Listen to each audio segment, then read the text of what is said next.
This message is for all the good girls out there, or for the girls who tried as hard as she could be to be good. If you're like me and you grew up in church, then you have this need to be perceived as good. And if you're not, then you're a shameful and bad person. Honestly, saying this still triggers some of my shame.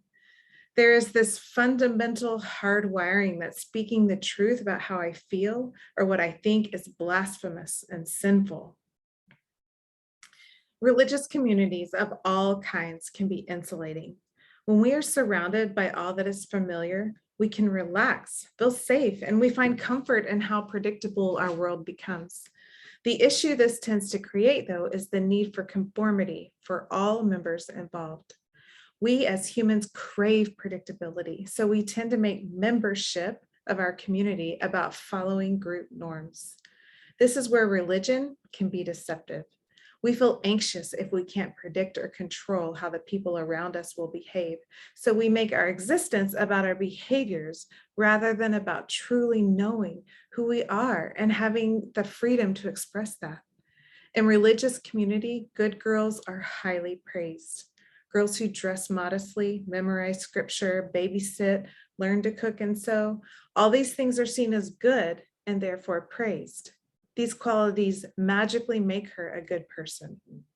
Here's the truth, beauty. Our behavior has nothing to do with us knowing our worth and who we are. If a girl is experiencing emotional, mental, or sexual abuse, and she is still forced to display perfect behavior, the mental hell she lives in every day makes me want to cry. If a girl is only seen for how she behaves and not for who she is, then she learns to stay quiet and people please, to have some sense of love and belonging. I remember being in youth group on Wednesday nights as a teenager.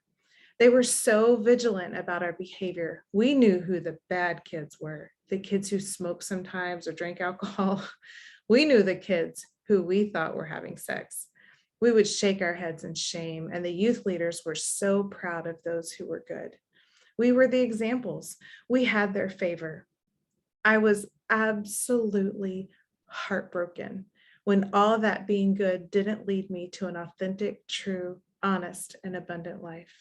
You see, I was a girl who had been abused as a kid. I was a girl with all kinds of emotional turmoil with no outlet. As I grew, my good girl choices led me farther away from my broken heart, not towards it. I remember when our youth leaders did an exercise to show us what would happen to our hearts if we chose to have sex before marriage. They had us glue a pink heart to a blue heart and wait for it to dry. Then they asked us to pull the hearts apart.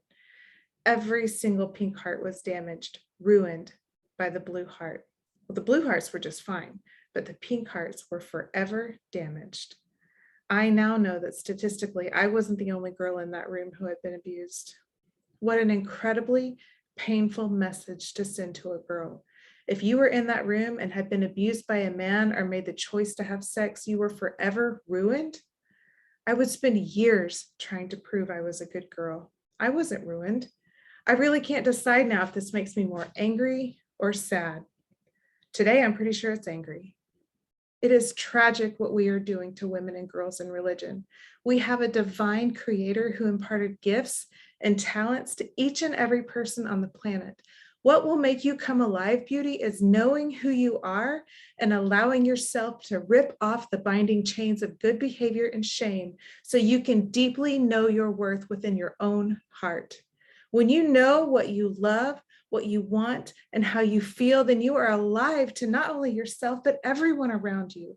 You feel settled, whole, abundant, and free. When we know ourselves, we freely, deeply, spiritually connect from a place of love and abundance, not from striving obligation to be seen as whole and enough.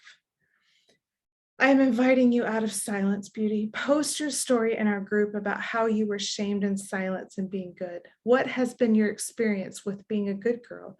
Are you there? Are there any changes you want to make? Sometimes it's hard to know where to start. If you're struggling with where to start, then book a call with me. I am offering a free 30-minute call. I want to hear your story. And if you want to hear about the resources I have to help you find your way, I will be happy to share them. You are deeply loved, beauty, and you have so many divine gifts and talents that will bring you life and joy where you are. And you'll be able to express them from a place of abundance and love rather than obligation to prove you are enough. You are not alone. There are thousands of us seeking for the truth of who we are in the midst of what we believe. We all may land in a different place on the continuum of faith, but I know the divine creator of the universe wants to deeply love and connect with us right where we are. Some people have asked me if I'm against God, Christianity, religion. The truth is, I'm not against anyone. I am for you. I'm for you, connecting your head and your heart and being at home and at peace within yourself. I am fully for that, and I will use all my gifts and talents and abilities to help as many women as I can get there. My only true agenda is to help women feel deeply loved and whole for who she is. Please share with me your story. I want to hear it. Let's come together. We are a community and we can do this. We are better together. We are not alone.